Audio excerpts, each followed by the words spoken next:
Senhor Deus, Jesus, Mestre querido, aos bondosos amigos espirituais que nos protegem, que nos guiam, a nossa gratidão por estarmos aqui nesta noite reunidos em Teu nome.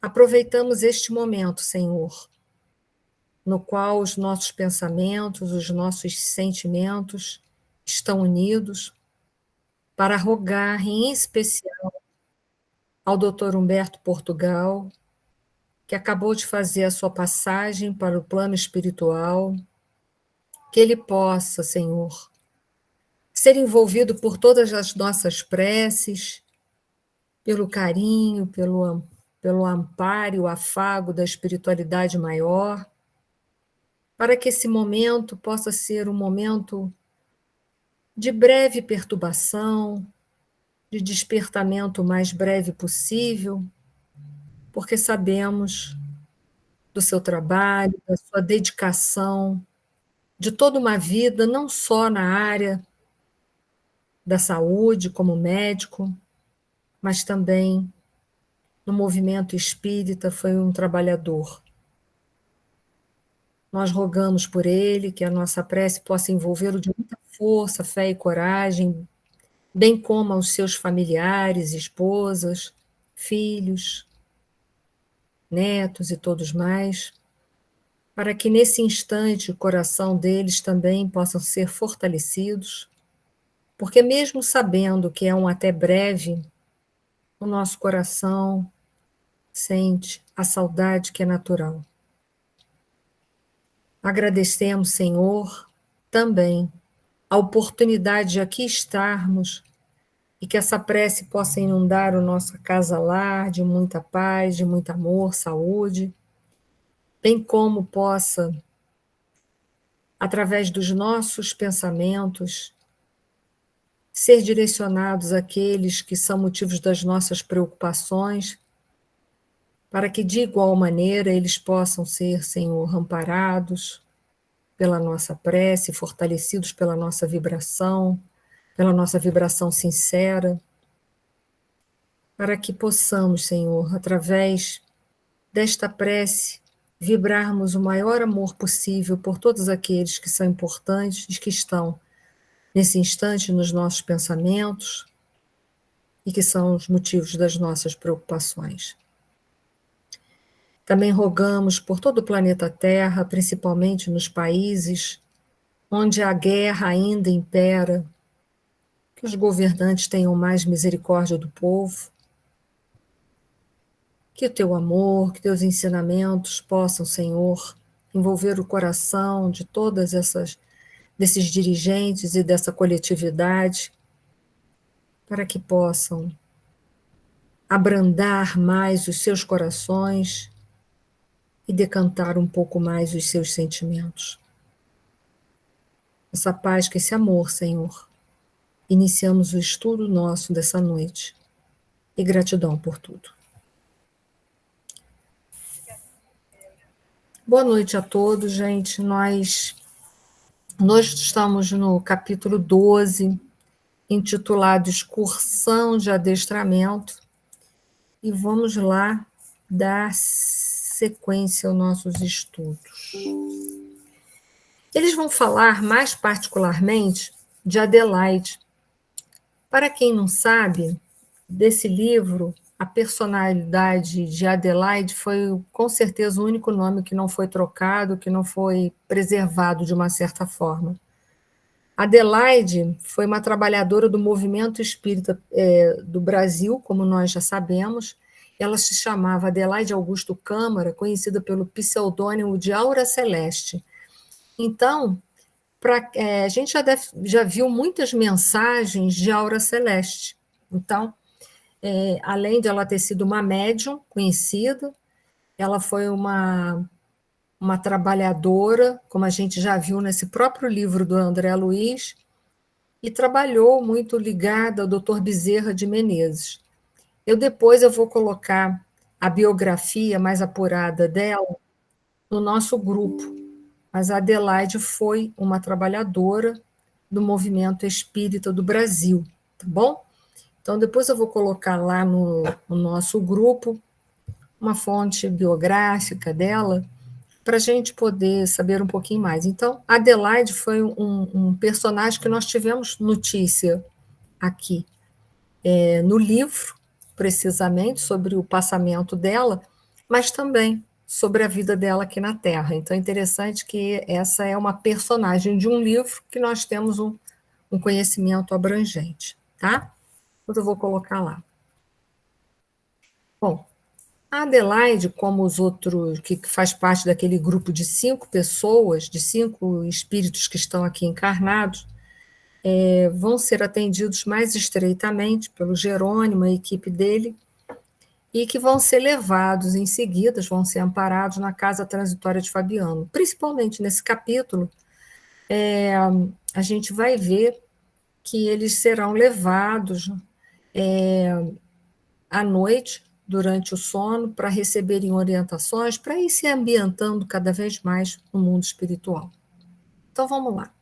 Nosso orientador sediara-nos a tarefa na casa transitória de Fabiano, deliberando, porém, que as nossas atividades na crosta tomassem como ponto de referência o lar coletivo de Adelaide, que a gente viu que foi uma trabalhadora do movimento espírita, que tinha um pseudônimo de Aura Celeste, tá?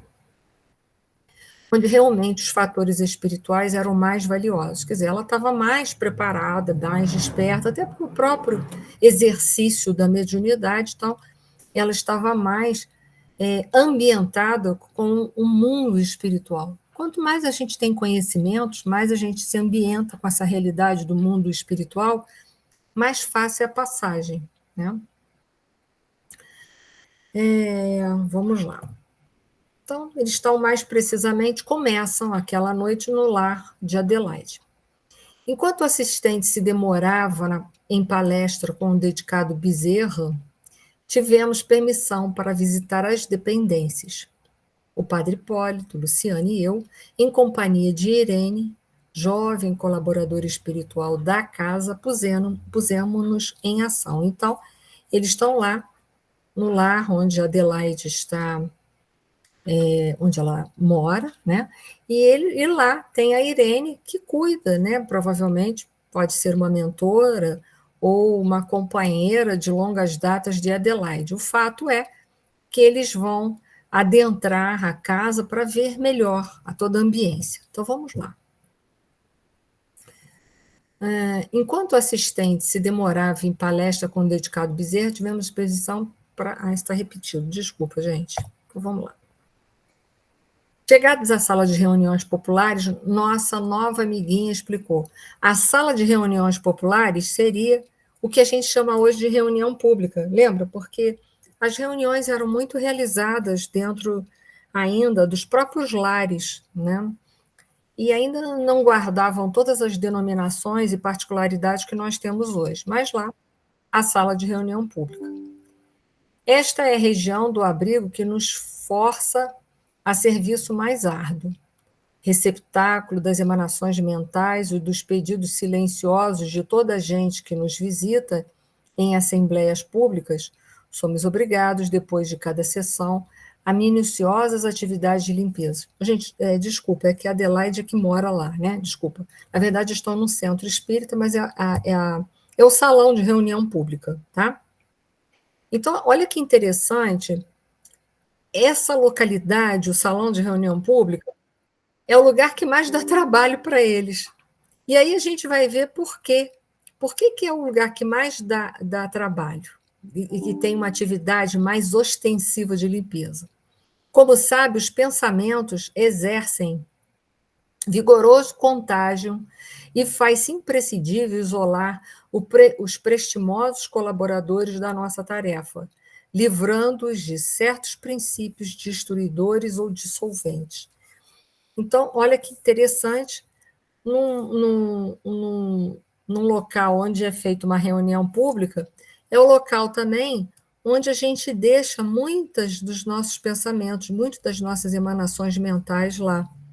E é o lugar, então, que eles precisam fazer a limpeza, porque numa reunião pública, é uma reunião heterogênea, vai tudo quanto é tipo de gente, espírita, não espírita, curioso, gente muito sofrida que vai em busca, à procura de consolo. Então, é muito heterogêneo, desde pessoas que vão pelo amor, que vão porque gostam, não estão precisando nem de nada, mas vão porque gostam, amam a doutrina, ou até trabalhadores, mas enfim, é uma reunião heterogênea. Então, ali as emanações mentais são das mais variadas possíveis. E é por isso que essa região específica dá muito trabalho, um trabalho árduo para a espiritualidade, porque as emanações mentais são muito heterogêneas e precisa ser feita uma limpeza diária. Então é interessante, a gente não só precisa limpar o ambiente físico, mas a espiritualidade também gasta tempo em limpar a psicosfera daquele cômodo, né, da casa espírita. E eles, então, eles têm uma atividade muito voltada às crianças. Eu quero ressaltar a vocês, mais uma vez, que crianças, que eles estão falando de crianças encarnadas, né? O objetivo da casa é trabalhar com as crianças encarnadas. Então, eles estão. Esse é o assunto. As crianças que eles vão falar aqui são as crianças que são amparadas nessa instituição espírita. Mas é importante a gente ressaltar que criança não fica perambulando nos umbrais, salvo as crianças que já cometeram graves erros, como tem na Revista Espírita um caso de uma criança que matou os amiguinhos sufocando eles dentro de um baú. Então, é claro, com raras exceções, essa criança, que criança é só biologicamente, porque ali é um espírito imortal, pela sua índole de crueldade, já que teve tempo de cometer crueldade nessa vida, essas crianças poderão, porventura, vagar em umbral. Mas as crianças, em geral, não vagam em umbral, são sempre acolhidas no pós-morte, a posto de socorros dos mais variados, a instituições e etc. e tal. Pode falar, Misa. Oi, Enir, eu ia falar exatamente sobre isso, eu ia te perguntar exatamente sobre isso. Você está falando, você citou o exemplo daquela criança que tem na Revista Espírita, né? Isso. Ela vagou no umbral porque ela cometeu aquelas ações enquanto criança, porque nós todos passamos pela infância, né? Sim. Pessoas, irmãos nossos que são ainda muito, perseveram muito no mal, que vibram muito mal e que não conseguem vislumbrar um pouco de luz eles foram crianças, né? E eles continuam, como eles se apresentam nessa vida, eles provavelmente em outras vidas, como a gente diz, nós agora estamos na nossa melhor versão. Então, você imagina esses irmãos em outras encarnações, o que eles fizeram. O que a gente fez? A gente não sabe, imagina esses irmãos, né, que assassinam, que matam, esses, quando morrem em fase infantil e criança, também não vagam no umbral, mesmo tendo esse retrospecto muito pesado? O que faz uma criança que não teve tempo de cometer nenhuma crueldade, ela não tem por que vagar no umbral, porque se ela já foi acolhida na espiritualidade, preparada para encarnar, ela retorna, ela é amparada e vai voltar ao ponto dela de partida. Agora, como naquela revista espírita, uma criança que teve tempo, né, de sufocar os amigos dentro de um baú até a morte, né, sufocar, deixaram eles ali morrendo, sufocados, sem ar, já é uma criança que teve tempo de cometer crueldade. Então, pode acontecer dela, ao desencarnar, ela perambular por umbral pelo seu próprio endurecimento. Porque por que a gente perambula no umbral? Pelo nosso endurecimento, a gente não consegue perceber a ajuda da espiritualidade. Porque mesmo a gente cometendo crueldades, a gente é amparado por Deus de qualquer maneira. A gente precisa entender isso. Mas o aspecto da vivência de forma ostensiva na crueldade nos fecha muito a percepção da realidade espiritual, da realidade boa, positiva da espiritualidade, né? Você fica só com a realidade espiritual ruim. Então, pode acontecer de você ficar ali vagando, né, pelo seu estado de consciência manchada e sem nenhum sentimento de culpa, porque aquela criança, como está na revista espírita, ela não se sentiu culpada, nem um pouco. A gente vai ler aquele caso ali, foi uma coisa fria, né? Tipo, não me diz respeito aquilo ali, não existia propriamente um arrependimento, né? Então, pode acontecer nesses casos devagar no umbral, mas não porque não recebeu assistência, ou porque nunca receberia, ou porque foi largada, não. Todos nós, mesmo cometendo atos de crueldade, nós somos assistidos pela espiritualidade, nós temos um mentor espiritual, nós temos uma família espiritual. Mas o problema é a gente ter percepção dessa ajuda que a gente tem 24 horas. Então, é nesse sentido que todos nós, independente de desencarnarmos enquanto criança, independente disso, nós podemos vagar também. Se a gente se fecha para essas percepções e fica tão somente voltado e alimentando o nosso pior lado, que foi o caso dessa criança, tão rebelde, tão cruel. Ali é uma criança, mas é um espírito imortal tão rebelde, tão cruel. Né? E que, infelizmente, teve a oportunidade, não porque foi largado pela misericórdia divina, mas porque fechou todas as suas percepções, seus ouvidos e tudo mais, para os bons conselhos da espiritualidade, cometeu um assassínio. Então, assim também é para a criança que comete o assassínio, assim é também para nós que já estamos biologicamente numa fase adulta, se nós cometermos da mesma maneira. Foi? Mas Obrigada, aqui, Emir. nada. Mas aqui neste livro, nesse momento aqui, eles estão falando das crianças que estão encarnadas nesse lar. E aí a gente vai ter uma oportunidade de ver o quanto que eles estão investindo nessas crianças. E André Luiz, é claro, né? Ele está ali de olho, pensando, nossa, para que tanta dedicação, né? E cuidando da questão de alimentação, da questão da roupa, que são os cuidados primários, que são os cuidados básicos. Mas é aí que a espiritualidade vai ao encontro de André Luiz e mostra que, através desse atender uma necessidade primária, porque comer, vestir e morar são as necessidades básicas, são necessidades primárias. É através dessa primeira necessidade sendo atendida que eles vão puxar aquelas crianças para aquilo que é primordial, para as lições do Evangelho. Então, aquelas crianças, se o atrativo é atender às necessidades básicas, essa casa espírita sabe que o primordial é dar a eles, além da necessidade básica, mas o primordial é ensinar o evangelho para essas crianças. Por quê, gente? Por quê? Porque essas crianças, primeiro, que elas estão iniciando as suas reencarnações. Então, se elas receberem uma base evangélica, é muito provável que toda a sua vida vai ser permeada pelas lições do Cristo e elas poderão, com isso, errar menos. Então, serão espíritos que terão uma oportunidade de errar menos, de falir menos nos seus processos reencarnatórios. Então, é claro que o chamariz é atender, né, as necessidades básicas, mas por detrás, o que eles mais querem ofertar a essas crianças é o Evangelho de Nosso Senhor Jesus Cristo. Por quê?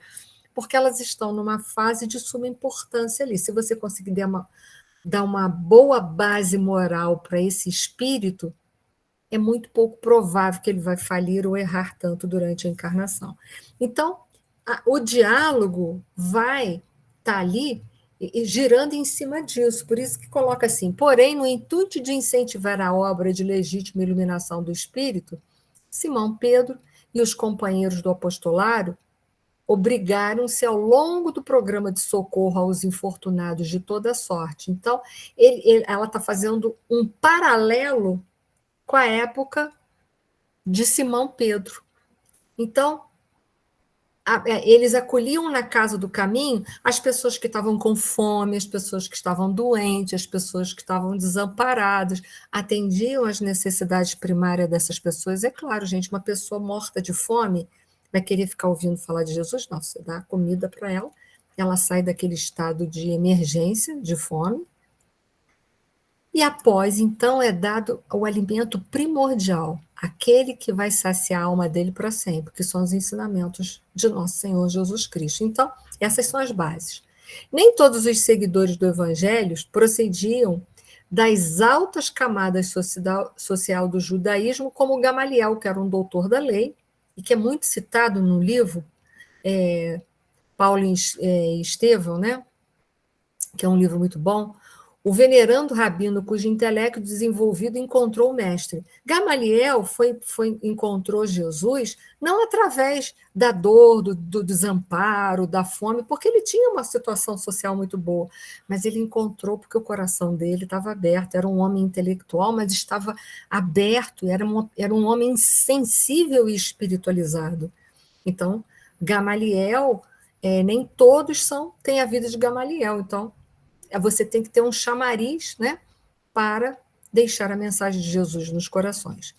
A maioria dos necessitados entraria em contato com Jesus através da sopa humilde ou do teto acolhedor.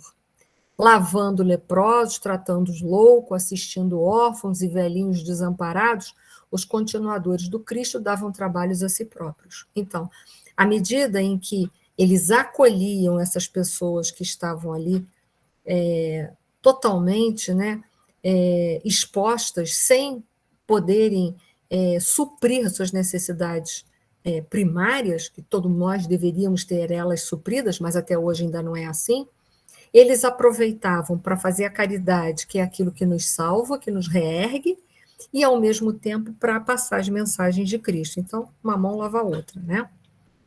Tratando os loucos, assistindo órfãos e velhinhos desamparados, os continuadores do Cristo davam trabalhos a si próprios, dedicavam-se aos infelizes, esclarecendo-lhes a mente e ofereciam lições de substancial interesses aos leigos da fé viva.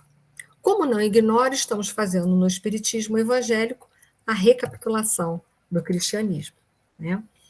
Então, eles, assim, o chamariz é atender a necessidades básicas, mas por trás disso a gente dá aquilo que é mais valioso do que as necessidades básicas, que são as lições do Evangelho de Jesus. E no Espiritismo? No Espiritismo a gente faz a mesma coisa, relembrando um objetivo muito fundamental da doutrina dos Espíritos, que é a transformação moral do homem. E aí que eu trouxe a questão 799 para a gente relembrar esse principal objetivo dele, que além de ser a transformação moral do homem, mas é realizar a aliança entre ciência e religião, que foi perdida. A 799, Kardec pergunta assim: de que maneira pode o Espiritismo contribuir para o progresso? Essa deveria ser a nossa pergunta. O que eu posso contribuir para o progresso da humanidade? O meu progresso e, ao mesmo tempo, o progresso de toda a humanidade. A resposta é simples, mas difícil de ser vivida. Destruindo o materialismo, que é uma das chagas da sociedade. Ele faz que os homens compreendam onde se encontram seus verdadeiros interesses. Deixando a vida futura de estar velada pela dúvida, porque no Espiritismo ela deixa de estar velada pela dúvida. Por quê? São os próprios desencarnados que vêm falar, aqueles que já viveram aqui na Terra, que vêm dizer que a vida continua, que vêm dar o seu testemunho, que são a prova cabal de tudo aquilo ali. Porque os espíritos vêm, dizem nome, sobrenome, onde moraram, como é que morreram, situações particulares que provam que são eles mesmos, e são eles que vêm comprovar que a vida continua e que existe a reencarnação. Deixando a vida futura de estar velada pela dúvida, o homem perceberá melhor que, por meio do presente, lhe é dado preparar o seu futuro. abolindo os prejuízos de seita, castas e cores, ensina aos homens a grande solidariedade que há de unir como irmãos. Primeira parte dessa coisa, destruindo o materialismo. A gente vive aqui como se fosse uma única realidade. A doutrina dos espíritos prova que nós somos espíritos imortais. E isso é de suma importância para o progresso da humanidade, porque se eu sei que eu sou mais do que esse corpo físico, que esse corpo físico um dia vai acabar, vai desagregar, vai morrer, mas eu vou continuar vivendo, e que existe a reencarnação, que a reencarnação ela é fruto de tudo que eu vivi aqui, eu vou pensar 2 vezes antes de lesar alguém. Eu vou pensar 2 vezes antes de fazer o mal. Então, isso já é uma grande porta. Uma outra coisa, com todos esses ensinamentos, olha ali a resposta, abolindo os prejuízos de seita. Então, caridade e amor tem que ser sem fronteiras. Prejuízos de seitas, caixas e cores. Então, não importa de que seita você é, não importa se você é rico, pobre ou remediado, não importa se você é preto, branco, amarelo ou vermelho. Por quê? O que que nós somos mesmos uns dos outros? Irmãos. É ponto final. Então, o que que deveria estar prevalecendo entre nós? Uma solidariedade, uma compreensão fora do comum. Nós mais do que nunca. Nós mais do que nunca. Então, essa deveria ser a nossa bandeira quando a gente vai fazer a caridade. Entender que é falando sobre as realidades nossa como espíritos imortais, dos ensinamentos de nosso Senhor Jesus Cristo, e agindo dessa forma, como a última frase fala nessa resposta, abolindo os prejuízos de seita, castas e cores, etc., etc., agindo dessa forma, nós estaremos contribuindo para o progresso nosso, porque a caridade é uma via de mão dupla, nós estaríamos ajudando a nós e a toda a humanidade terrestre. E essa é a nossa grande responsabilidade, eu vou colocar dessa forma para a gente pensar. Né? Então, é isso que é feito lá nessa casa. Eles atendem inicialmente as necessidades fisiológicas, que são primárias, são básicas. E ninguém consegue viver sem elas nesse mundo aqui. Se eu não tiver comida, roupa, abrigo, eu vou morrer. Então, a gente atende as básicas, mas, concomitantemente, a gente vai dar o que é melhor, que são os ensinamentos de Jesus. E, ao mesmo tempo, viver toda essa resposta que tá sendo colocada aqui, pelos espíritos imortais. A gente vai estar contribuindo para todos esses irmãos, tanto quem faz trabalho na área com as crianças, como quem faz trabalho na área com os adultos. Ok? E é isso que eles estão fazendo lá nessa casa. E aí o padre Hipólito, onde todos analisam, admiram ou discutem, não se levantam obras úteis para testar a superioridade das ideias, porque a fé, gente, sem obras, ela é morta. Então, o que adianta a gente fazer 1001 elucubrações se, no fundo, a gente só está no campo do intelectualismo e a gente não tenta viver isso, não tenta passar isso? Então, não vale muita coisa, né? Por isso, nossos mentores da vida divina apreciam o servo pela dedicação que se manifeste a responsabilidade.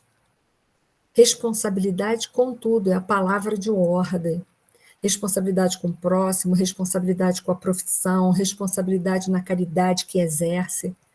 Porque a gente, às vezes, acha que a caridade pode ser exercida de qualquer maneira. Eu hoje assumo, amanhã eu desassumo por qualquer coisa, às vezes até sem muitos fundamentos. Né? Compreendendo-se, todavia, em qualquer tempo, que a fé sem obras é irmã das obras sem fé. Olha que bacana, né? Ele parafraseou a passagem de Tiago, né? Que fala que a fé sem obras ela é morta. Né? Então, olha que bacana isso. Eu achei essa frase super interessante, né? Que a fé sem obras é irmão das obras sem fé. Então, vamos lá. E aí os trabalhos noturnos vão começar. Lembrando-se que todos nós temos a capacidade de durante a noite, na hora do sono físico, porque o sono é algo fisiológico, que esse corpo físico precisa, não o espírito, mas o corpo físico precisa desse tempo para se refazer. Mas é o momento que nós, espíritos imortais, temos uma maior liberdade para a gente ir ao encontro da nossa realidade, que é a vida espiritual, realidade única. Então, agora os trabalhos noturnos vão começar. Após ouvir a nova amiguinha que se colocava à nossa disposição, que é a Irene, né, para qualquer concurso fraterno, recomendou a Luciana e a Irene trouxessem a irmã Albina, ao passo que o padre Hipólito e eu deveríamos conduzir Dimas, Fábio e Cavalcante. Aquele compartimento de onde seguiríamos para a casa transitória de Fabiano em excursão de aprendizado e adestramento. Então, eles iam levar a Adelaide, a Albina e, é claro, o André Luiz, né, o padre Hipólito e eu, eles deveriam conduzir Dimas, Fábio e Cavalcante. E aí a gente vai ver as excursões deles até alcançarem a casa, o lar transitório de Fabiano. É fácil, tornou, os que se aproximam da desencarnação nas moléstias prolongadas comumente se ausentam do corpo em ação quase mecânica. Por quê? Há um desgaste tão grande do fluido vital, o fluido vital é que nos emana, que liga mais o perispírito ao corpo físico, porque ele é um fluido eletromagnético, como a gente viu nas obras básicas. Então, como ali está tendo um dispêndio tão grande, até um enfraquecimento tão grande, facilita muito esse trânsito para a vida espiritual. Os familiares terrestres, por sua vez, cansados de vigílias, tudo fazem por rodear os enfermos de silêncio e cuidado. Eu fico pensando, né? Só quando a gente está doente que rodeia de cuidados e de silêncio, a gente tem que estar sempre cuidando, né? Mas, enfim, né? Desse modo, não é difícil afastá-los para a tarefa de preparação. Geralmente estão hesitantes, enfraquecidos, semi-inconscientes, mas nosso auxílio magnético resolverá o problema. Conservar-nos-emos nas extremidades, segurando-lhes as mãos e inimpulsionados por nossas energias, volitarão conosco sem maiores impedimentos. Então, eles sofrerão, o perispírito sofrerá uma magnetização, e impelido pela força deles, dos trabalhadores, eles vão volitando até o lar transitório de Fabiano. E aí os trabalhos noturnos, vamos ver a questão do Cavalcante. Lembra que Cavalcante é um católico que está internado num hospital público que foi totalmente abandonado pela família. E Cavalcante ele tem muito medo, o medo da morte. Mas não é porque foi um homem vulgar, um homem que não trabalhou o seu lado religioso, é porque, infelizmente, a religião não conseguiu atender essas necessidades do Cavalcante, dar a ele uma visão mais lúcida e esclarecedora da vida espiritual. Então, o Cavalcante ele está titubeante por isso, não porque seja um espírito inferior, é um homem trabalhador na seara do Cristo também. Tanto é que ele está sendo super amparado, mas essa falta de conhecimentos dificultam. Por isso, eu fico pensando, a gente que tem tantos conhecimentos, a gente deveria agradecer a Deus todos os dias.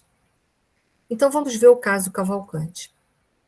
Após trabalho ingente de magnetização do vago, o vago é um nervo craniano que está ligado, ele vem aqui do tronco cerebral e ele inerva os intestinos, as partes dos órgãos, principalmente digestórios, como também coração e etc. E tal. O vago é um nervo bem significativo na vida visceral. Ele é um nervo muito ligado ao sistema nervoso autônomo. Então, ele atua com várias funções. Então, por que eles magnetizaram o vago? Porque o vago é um nervo que, como ele é autônomo, está ligado às funções do parasimpático, ele nos deixa em estado de alerta, e aí a gente não consegue relaxar, não consegue dormir. Quando a gente fica muito nervoso, vê que a gente tem dificuldade de dormir, o coração, às vezes, a gente tem taquicardia, tem má digestão. O vago está responsável por tudo isso. Então, como ele está muito ansioso, com muito medo, etc. e tal, o que eles fazem? Eles dão um passe, magnetizam o nervo vago dele para que facilite ele para ser transportado até a casa transitória de Fabiano. Então, a gente que tem um pouquinho de conhecimento de anatomia, a gente entende, e tem sentido, porque relaxando, né, todas as funções parasimpáticas do sistema nervoso autônomo, ele vai relaxar, ele vai entrar em torpor, vai ficar calmo, vai ficar sonolento, e isso vai facilitar o transporte dele. Então, eu só coloquei ali, os slides vão para vocês poderem terem mais esse acesso. Então, eles fazem esse trabalho específico no nervo vago. E aí a gente vai ver que o Cavalcante está naquele conflito, coitado, sem fim, mas eles vão ao encontro de Adelaide e Fábio. Adelaide e Fábio são dois trabalhadores espíritas que estão muito bem preparados. Não sei se vocês lembram sobre isso. O Fábio é aquele que conversava com os filhos, que preparou os filhos para o pós-morte, e a Adelaide que trabalha nessa instituição com as crianças, que a gente já viu ali quem foi a Adelaide enquanto encarnada, né? Eles estão em momento lúcido, então eles entendem todo aquele processo de serem levados para a espiritualidade. Olha como o conhecimento facilita isso. Então, para eles, isso aí não é uma novidade, nem algo que choca ou que provoca medo. Já Cavalcante, por falta desses conhecimentos, teve que ser quase que, digamos assim, anestesiado, literalmente, para poder ser levado até o plano espiritual. E aí veio um dado importante nessa obra de hoje, que eu queria compartilhar com vocês os frutos da pesquisa, né, e das minhas colocações em relação a isso, que não é verdade absoluta, são apenas estudos, né? Mas o André Luiz coloca assim, em dado momento nessa obra. Eles estavam levando eles para o lar transitório, a casa transitória de Fabiano, e ele coloca assim, em dado momento: atravessada a região estratosférica e a ionosfera, surgia-nos à vista, apresentando enorme diferença por causa do afluxo intenso dos raios cósmicos em combinações com as emanações lunares. E aí eu uni os conhecimentos que a gente já teve das obras de Nosso Lar e tudo mais. E eu fui lá, né? No livro Cidade do Além, eles dizem que a colônia espiritual Nosso Lar, que está no umbral fino, eles calculam ela, que está situada em cima da cidade do Rio de Janeiro, na altura de Campos, de... Leida, me fala aí que agora me fugiu. Mas é Campos, Itaperuna. Eu esqueci o nome também. Depois eu falo para vocês, mas está lá. Eles acreditam que a colônia espiritual Nosso Lar, segundo o livro Cidade do Além, ela deve estar por volta de uma camada atmosférica denominada por nós de ionosfera. A ionosfera, ela fica aqui, ó, entre a termosfera e a exosfera. Ela fica por aqui, tá? Então, pela informação de hoje que eles estão avistando essa camada, avistando não significa que ele esteja lá, mas ele dá um dado importante, que ele fala assim: surgia à vista, apresentando enorme diferença por causa do afluxo intenso dos raios cósmicos. Os raios cósmicos, eles se encontram na mesosfera. Então, eu quero crer que o umbral médio e o umbral grosso, mais ou menos, eles vão ficar nessa camada aqui de mesosfera, mais ou menos, isso é uma dedução, tá? Isso por esse dado que o André Luiz está colocando para a gente. E é claro que as trevas vão ficar na crosta mesmo, né? Mas por esse dado dele hoje, eu fiz o link lá. E aí a gente está mais ou menos fazendo uma dedução. Não é verdade absoluta, mas é uma dedução, tá? Não está escrito, mas é. Porque, olha só, na termosfera, né, que, aliás, desculpe, eu até tenho que fazer uma ligeira correção aqui, eu vou depois ajeitar o slide. Os mensageiros ficam na termosfera e os obreiros na meso. Vocês vão ver por quê. Olha só. Ó. Por quê? É na mesosfera, ó, na mesosfera, esse risquinho aqui, ó, na mesosfera que vão acontecer um fenômeno chamado de raios cósmicos que eles estão avistando. E para cima, então, vai estar a ionosfera, que é onde fica a colônia espiritual nosso lar. Depois eu vou corrigir aqui, tá? Que aqui não é meso, com mensageiros, mas sim termosfera. Foi na hora de digitar que eu não me detive, tá? Mas no segundo slide eu coloquei certinho. Ele não está falando que ele está avistando intensos raios cósmicos.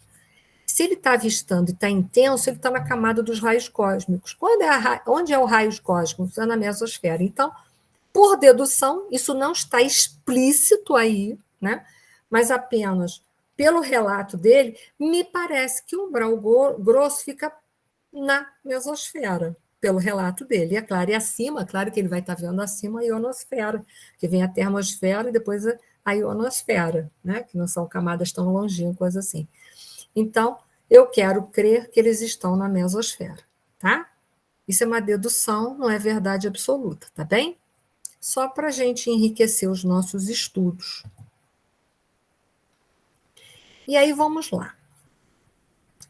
Tentamos revigorarmos o organismo espiritual, preparando-vos, aí é o Jerônimo já falando, porque eles estão lá no lar, na casa transitória de Fabiano, e o que eles fazem?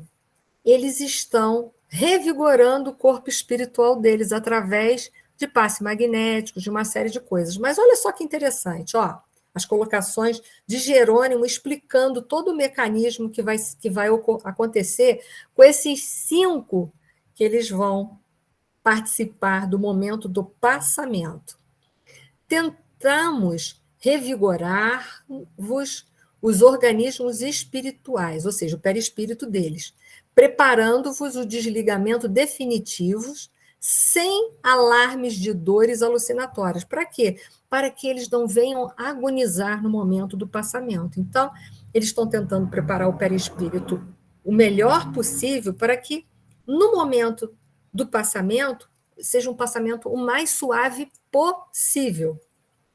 Devo confessar-vos que, retomando o vaso físico, ou seja, quando eles voltarem para o corpo físico, experimentareis natural piora das vossas sensações, agravando-se-vos a tortura, porque os remédios para a alma, na presente situação, intensificam os males de carne.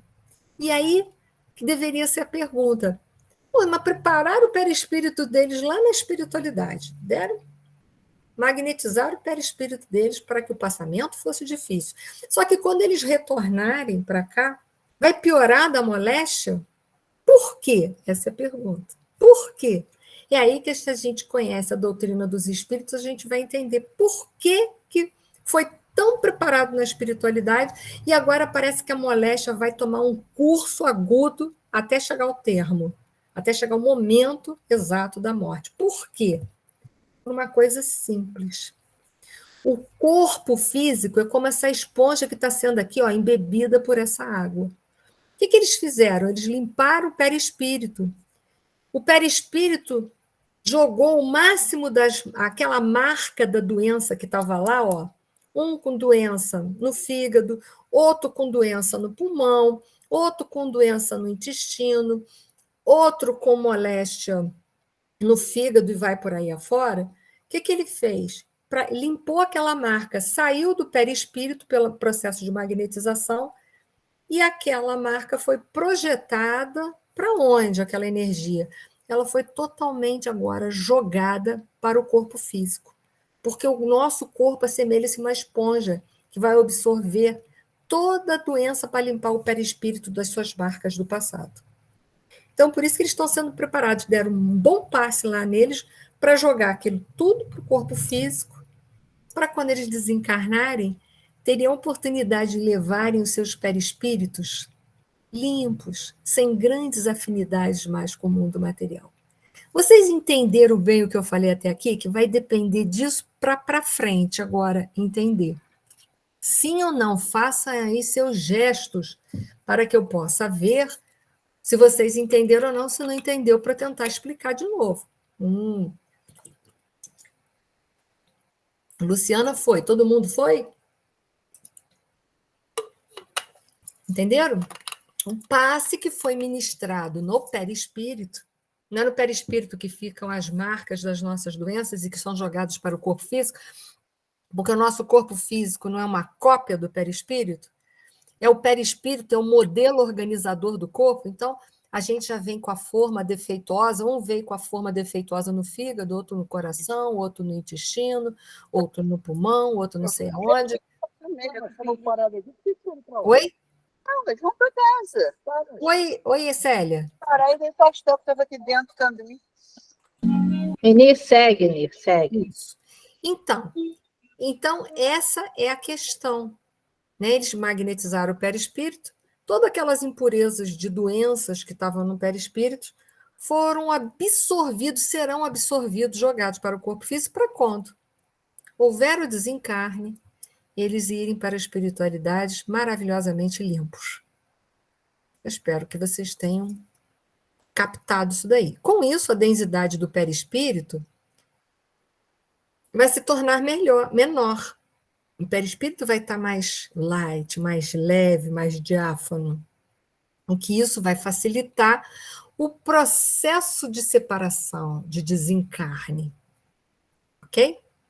Então, essa preparação vai ser para esses 5 de suma importância. Porém, como tudo foi jogado para o corpo físico, vai haver um processo ao retornar de agudização de todas essas moléstias, cada um com as suas moléstias. E aí, a doença vai ser galopante. Porém, ela vai ficar toda no corpo físico e eles vão partir para o mundo espiritual agora com seus perispíritos totalmente limpos e livres dessas enfermidades que foram adquiridas por infrações das leis divinas em outras vidas. Ok? Então, vamos lá.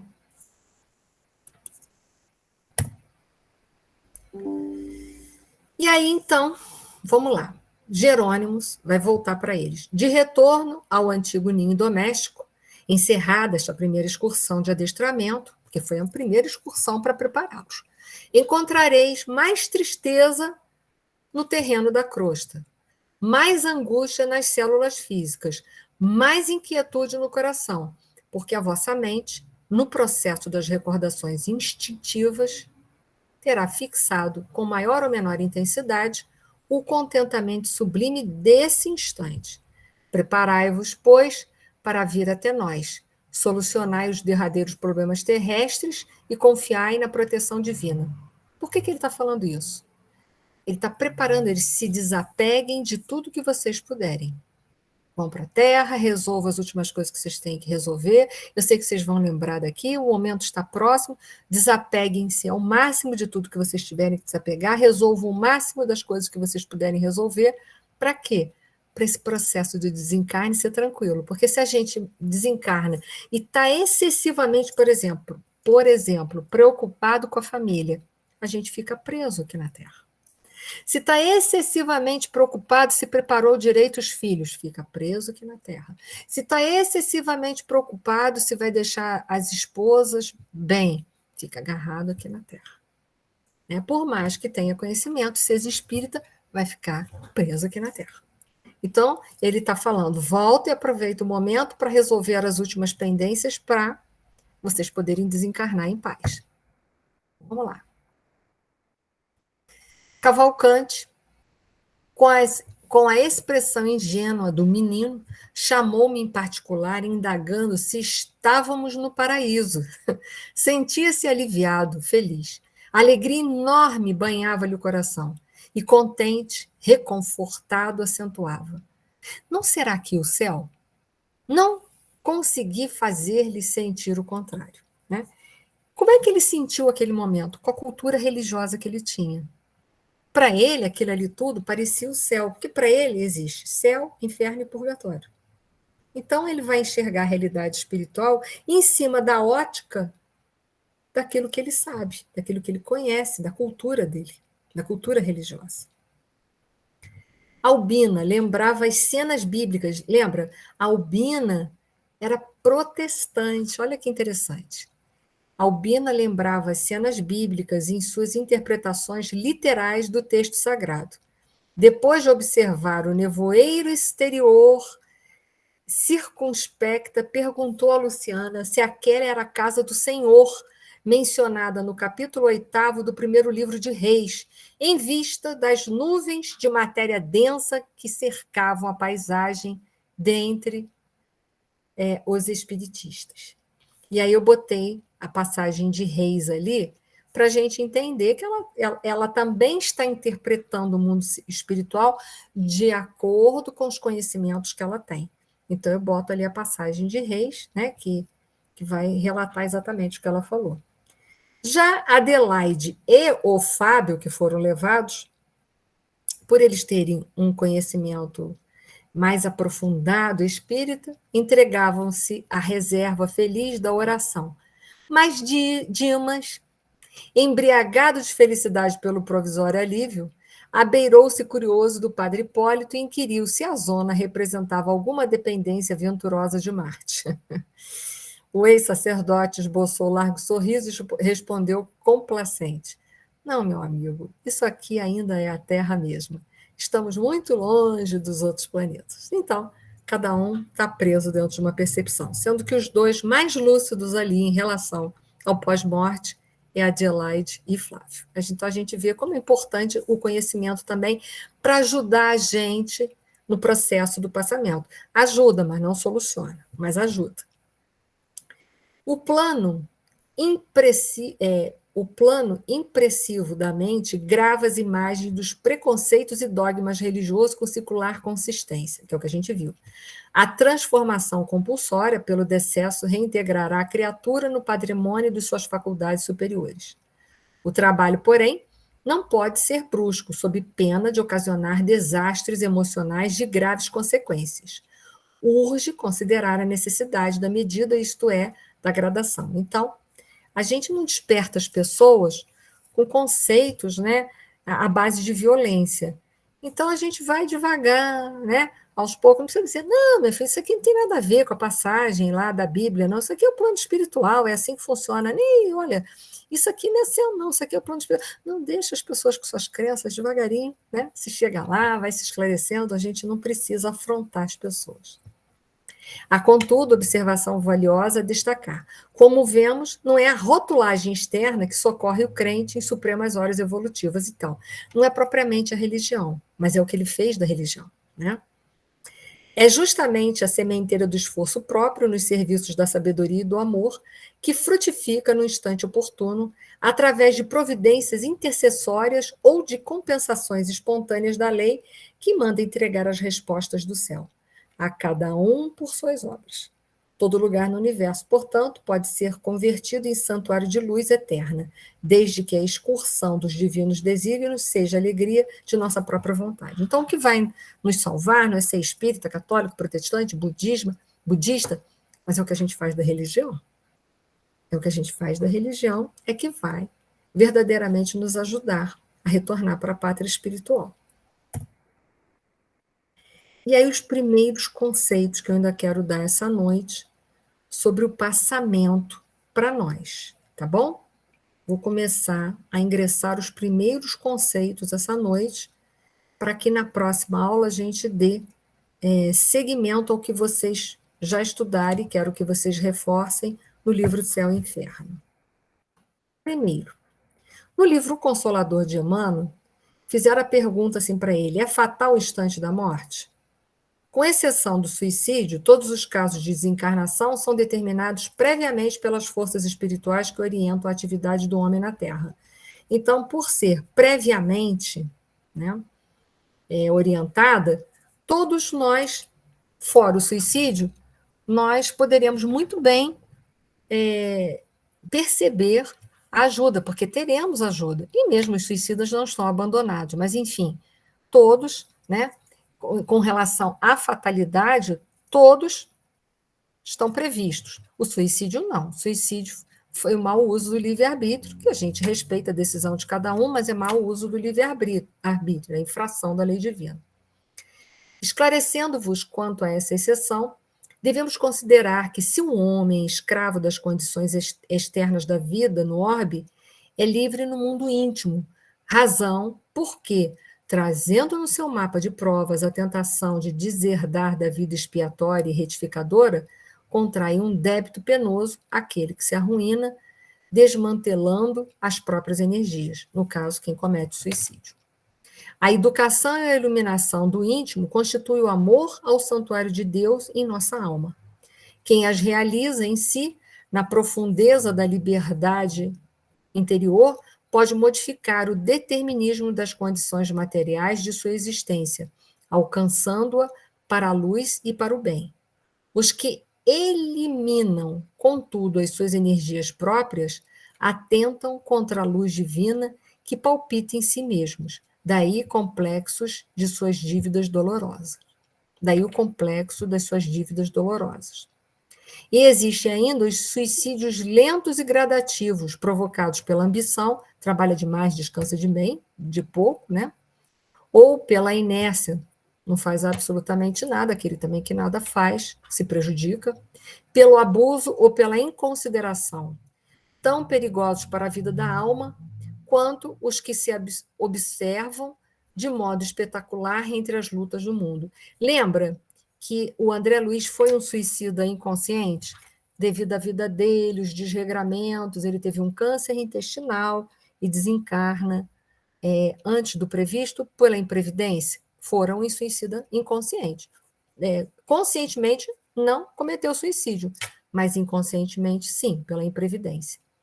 Essa é a razão pela qual tantas vezes se embate os instrutores dos encarnados, pela necessidade permanente de oração e de vigilância, a fim de que os seus amigos não fracassem nas tentações. Livro Céu e Inferno.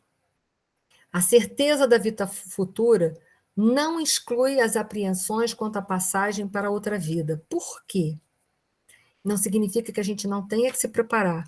Lembra que o próprio Jerônimo falou para aqueles 5, olha, vocês vão voltar, mas resolvam os problemas lá, finalmente, que vocês precisam. Por quê? É um momento de dificuldade para todos nós, porque a gente tem que dar uma pausa na vida com os familiares, uma pausa com a vida daqueles que estão encarnados aqui, que a gente tem o coração ainda muito ligado. Então, de toda maneira, isso eu só citei um exemplo, né? São os nossos vínculos de amor, de afeto. De toda maneira, para a gente, é uma pausa que a gente vai fazer. Uma pausa aqui, uma continuação lá. Depois a gente faz uma pausa lá, quando volta, e dá uma continuação aqui. Mas, de qualquer forma, a gente tem que estar preparado para essas mudanças. Você vê o trabalho todo do Jerônimo com esses 5 para prepará-los de uma forma melhor. Porém, não é um preparo só da espiritualidade, somos nós também, através do processo de oração, através da nossa fé, que vamos ajudar nesse momento do desencarne. Então, de qualquer forma, é um momento apreensivo. Sofremos ou não nessa passagem? Aí que é a questão. Podemos ou não, e é isso que a gente vai ver nos estudos mais aprofundados com o livro Céu e Inferno, de Allan Kardec. Então, sofremos ou não? E se sofremos, por que sofremos? E se não sofremos, quais os fatores que nos livram do sofrimento? É isso que a gente vai ver na obra O Céu e o Inferno. Então, eu vou parar. Na próxima aula, eu vou daqui para frente para a gente, ok? Porque a gente já está em hora avançada, faltando 1 minuto, não adianta a gente correr, a gente tem que fazer as coisas direitinho. Então, eu quero que vocês lembrem desses 5 lá na espiritualidade, as impressões deles, as dificuldades que eles tiveram, para quando a gente começar a estudar o mecanismo do passamento através da obra básica, o céu e o inferno, a gente vai lembrar de cada um dentro das suas situações ali. Por que as dificuldades? Sofremos ou não? Por que para uns é fácil, para outros é tão difícil? Por que para uns é tão prolongado e para outros é tão rápido? Como é o mecanismo da morte? Ok? Oi, Elisa, pode falar, querida. Enir, só pedir quando a Leida for fazer a oração, Sim. lembrar que o doutor Humberto desencarnou, tá? Nós fizemos na inicial, mas eu vou pedir a ela também para ela fazer na final, tá bem? Ok, obrigada. Muito obrigada, tá? Eu que te agradeço. Leida, então, vou te pedir, por gentileza, você fazer a nossa prece final, por favor. Claro. Lembrando aí que você perguntou no início, no decorrer da aula, né, sobre as cidades que abrange, né, a colônia Nosso Lar. Campos, Ela Itaperuna. está... Não, Campos Itaperuna. Itaperuna está na edição nova, né, do livro Cidade no Além.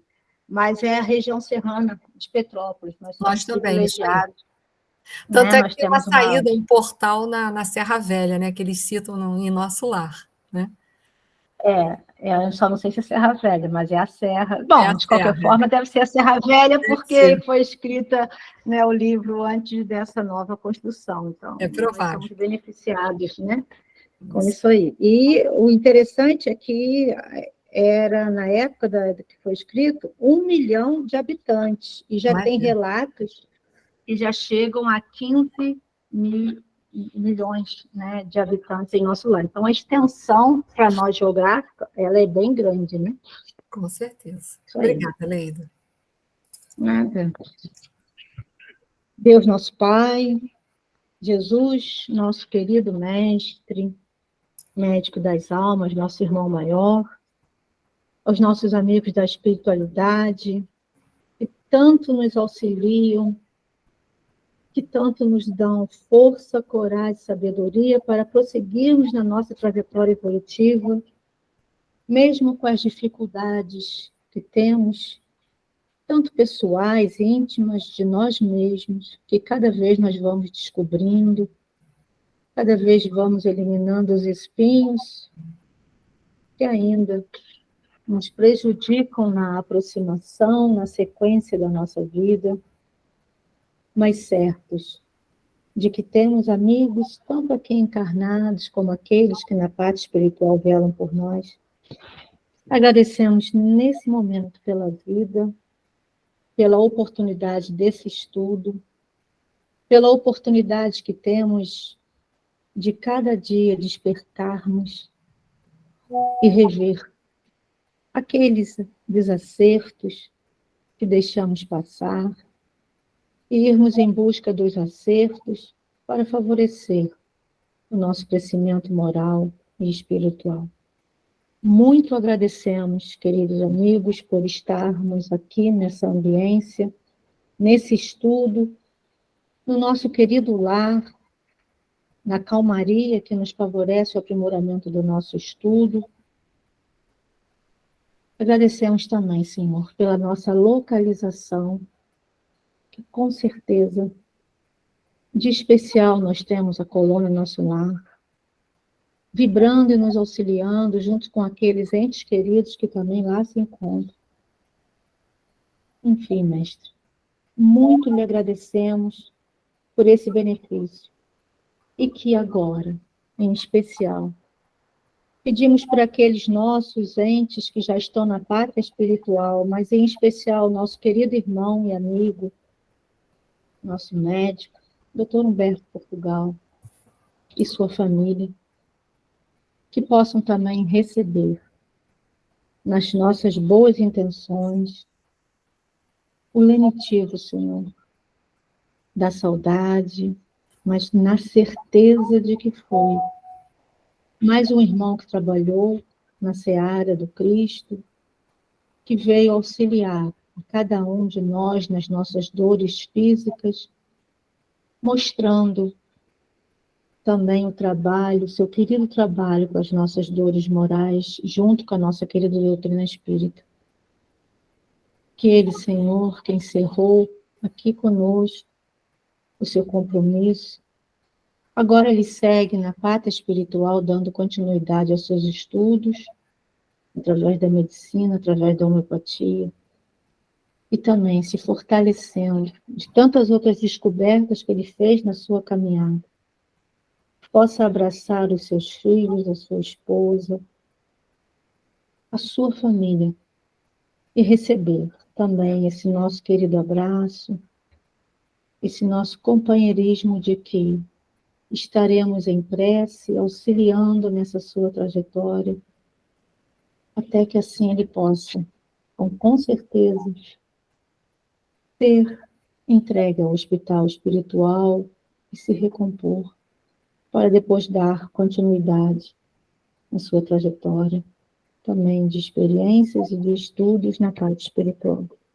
Obrigada, Mestre Jesus, por essa noite, por esse momento, que envolva também a cada um irmão nosso que se encontra na pátria espiritual, que também possa receber essa alegria, esse convívio através dessa prece, e que nos favoreça, para que saibamos entender a dificuldade do nosso irmão, que saibamos entender a saudade,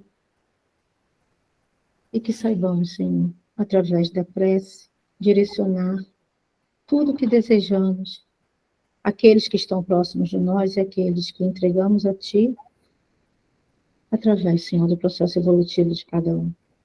Obrigada mais uma vez por aqui estarmos, envolva cada irmão aqui presente, que seu amor, Mestre Jesus, possa estar presente em cada lar, como sempre está, mas assim te pedimos, como menino perfeito que somos. E muito obrigado por essa aula, por esse encontro, que assim seja.